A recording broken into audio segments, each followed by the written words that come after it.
as I hear so often, hate the sin, love the sinner.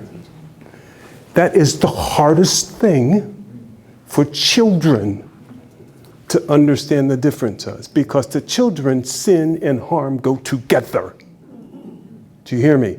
And it's hard to teach children that it's okay, for you to feel the way you do, but it can't be harmful. And if you want to see an example of that in Beaver County, understand it happened.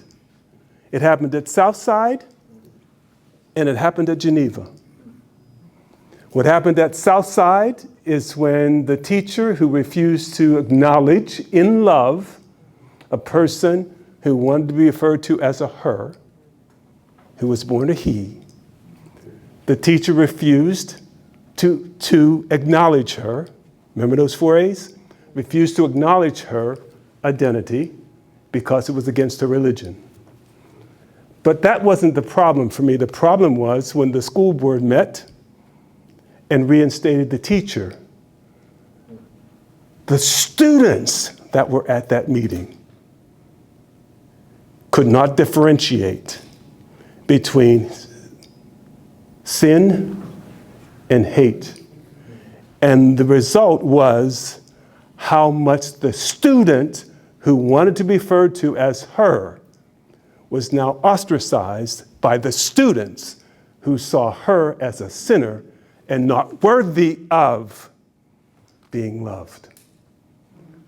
That's what I worry about most. As adults, we can conceptualize that and intellectualize that, but I'm not sure kids can. And so how do we make sure the next generation understands what we mean by faith and love and concern for our neighbor?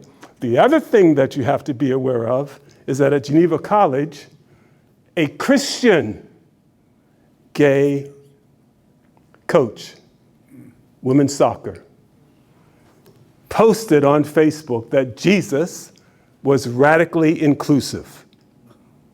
That's what she posted.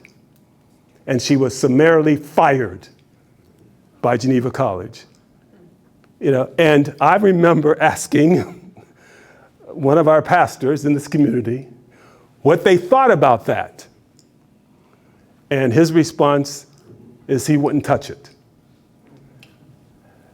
And I think that's the dilemma for children, is how do we begin to address what we should do as faith-based members, still being able to be who we are in that salad, but at the same time making sure that the message we're delivering is what the students and our young folks are receiving, because we'll lose generations if we don't.